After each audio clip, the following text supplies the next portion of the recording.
Hello and welcome back, YouTubers.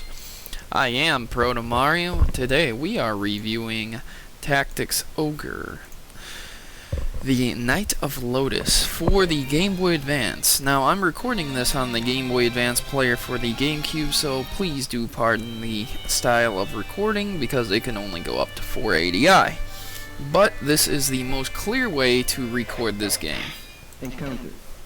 Tactics Ogre, the Knight of Lodis is a tactical strategy game developed by Quest.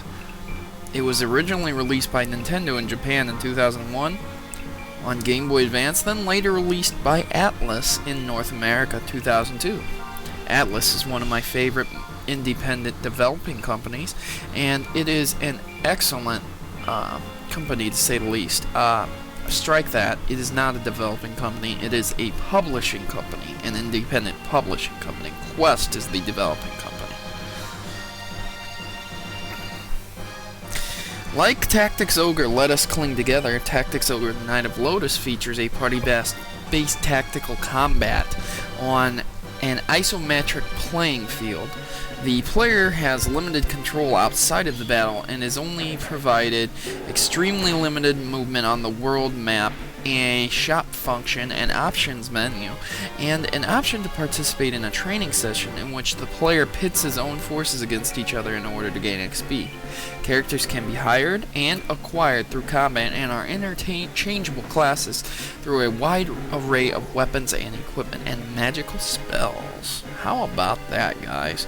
That is quite an interesting amount of information I have given you. Given this game, I would definitely have to say the people who would enjoy it the most are tactical people. People enjoy war games, Advance Wars, maybe Red Alert. However, you do need to take into account, if you enjoy this game, that it does borrow heavy on the aspects of RPG content. So, if you do not like RPG turn-based games, this game may not be for you. However, strategy games are not the same thing as an RPG game. While this does borrow several aspects from RPG games, it is not the same as an RPG game, as a strategy game varies indefinitely, and there are some severely different characteristics from an RPG game and a strategy game. As you can see, in an RPG game you actually take turns and move around a world map finding enemies randomly, whereas on this you do take turns, but you're limited in your movement, as I stated before. One thing about Tactics Ogre, the Knight of Lodis is that you should probably have a little background before entering in on this game. However, if you don't, that is not a problem because it carries its own story alone. The background would be helpful in allowing you to understand what's really going on in the background of the story, but is not necessary.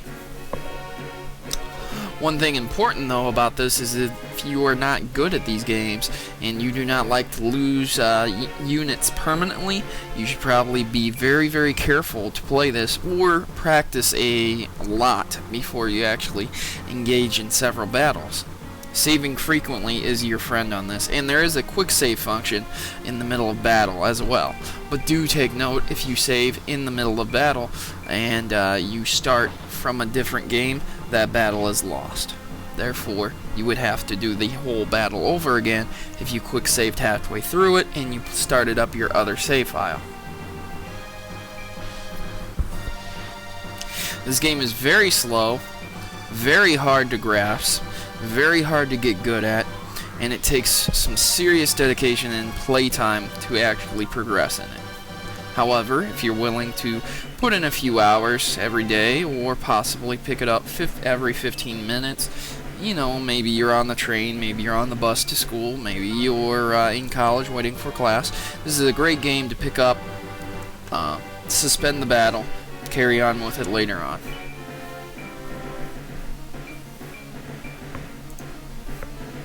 Tactics Ogre, the Knight of Lodis follows the adventures of Alphonse Leo Hare, and please forgive me if I butchered that name. The Game Boy Advance game is set before the events of Chapter 5 Ogre Battle, March of the Black Queen, if you do know what that game is, and Chapter 6 Ogre Battle 64, Person of Lordly Caliber, and 7 Tactics, Ogre, Let Us Cling Together, which run concurrently. Alvis is brutally oppressed by the Knights of Lodis. Alphos is a knight in Richter Lasanti's military unit, the Order of the Sacred Flame, and he is sent to Olvis. When he is later separated from the main forces, he meets Eleanor Olatu and Ivana Batral, two locals to whom he eventually learns the truth about the horrific events taking place in Olvis. Various circumstances lead Alphos to separate himself from Richter's main unit. As the plot unfolds, Alphos begins to question the actions and the motives of Richter. As he begins to search for his answers, starting with Ivana's uncle, the sinister Neris Patrol, the general at the time of the opposing forces, and the Sacred Spear, Longicalanus,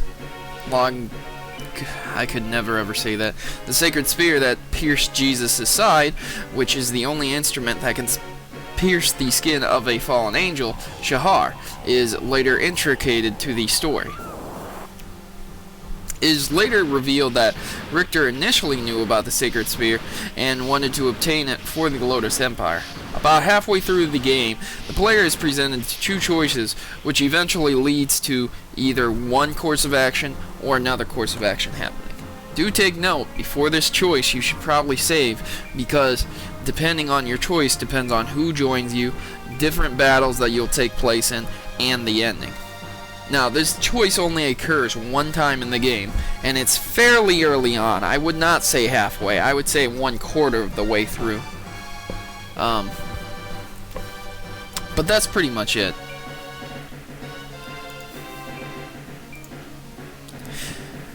Gameplay-wise, Tactics Ogre, the Knight of Lodis, offers strategic field and class-based combat system. Although the player starts with a meager army of 6 units, the army can later blossom into 32, which is very amazing. You can have up to 50 characters in your party, 49 plus your main character, because you can never get rid of them. You can recruit characters via Persuasion or hiring them.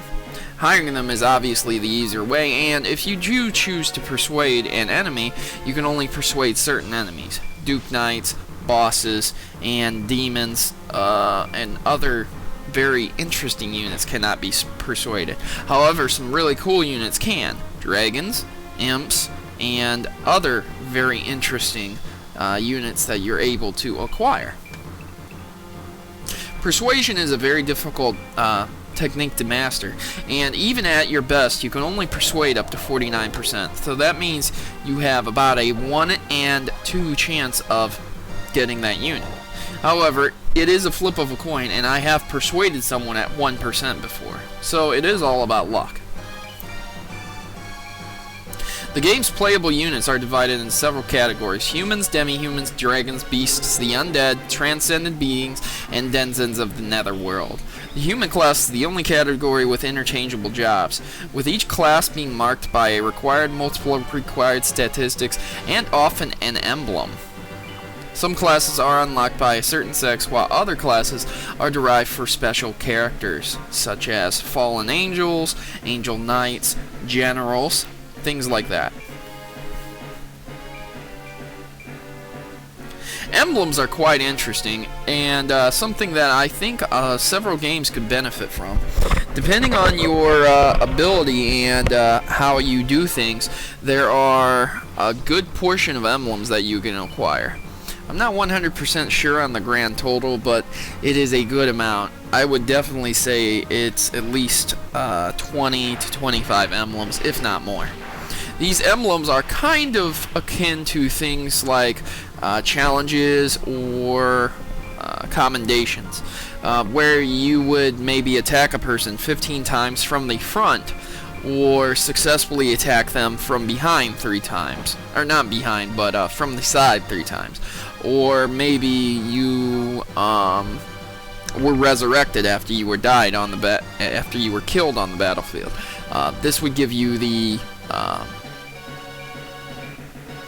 transcending emblem, I believe. I'm not 100% sure. The 15-time physical attack will give you the Knight emblem. Healing someone 15 times will give you the heavy spirit emblem. If you are a priest and you kill more than 10 enemies, you get an emblem called Jibe of the Fallen Angel. So, different emblems do different things for you. Some of them are class required, as I said before, and others just help your stats out. Like, if you are able to deal 350 damage in one blow, you get a medal called Berserker, and if you are able to kill someone in one blow, you get a medal called Bloodlust. Now, while Berserker is great and it incites fear in your enemies, it is also not so good in the regards of the other emblem, meaning you may gain 30 strength, but you lose 30 intellect. So, emblems are a trade-off. So I'll go ahead and go through the various speaks of this game review. Graphically speaking, this game was amazing at the time when it came out. It suffers from very little slowdown at moments, but it is noticeable if you have a Game Boy. I do not know why it suffers from slowdown, however, it is not very easily detected because it's such a slow game. The only reason it is a slow game is because it's a tactical game. Saying that, the graphics are beautiful, things are detailed, colors jump right out at you, and I really enjoy the way it looks. These sprites are very well animated, and special animations for special classes with specific weapons are integrated in, which make playing this game very fun and excellent to see what's going to happen next. In the graphics department, this gets an A+, because it can't really do much else on the Game Boy Advance. Under sound, this game gets a 100%.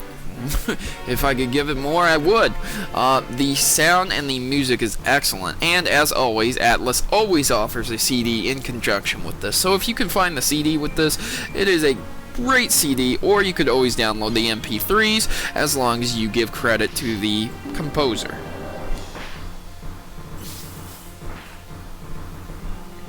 Under gameplay, like I said, I'll give it an A+ again because it is an excellent tactical game. However, it may not appeal to everyone. So its limited appeal does downgrade the rating, but that doesn't mean it's not a good game. Under controls, the controls are pretty simple to master.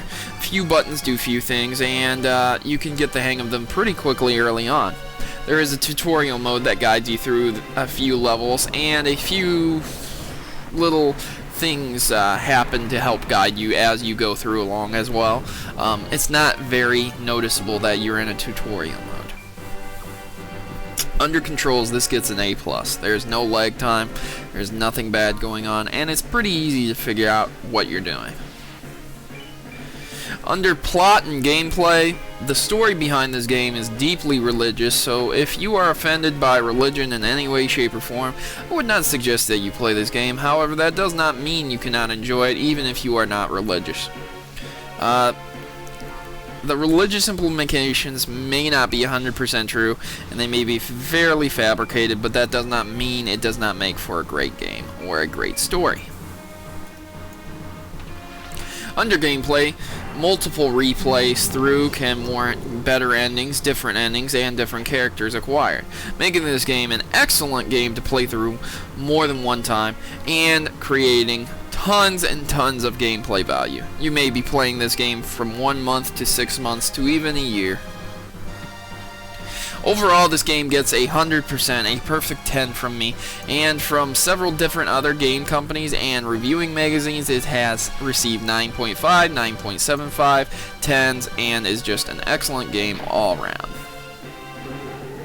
So guys, I'm Protomario, and I'm signing out, and I hope you enjoyed this review. And remember guys, please subscribe, thumbs up, and give me a comment. If you didn't enjoy this review, please tell me why, and just leave the page if you do not like it. As always, I'm Protomario, and I'm signing out. Stay subscribed, stay tuned, and check out my other HD reviews. I'm signing out, and happy gaming.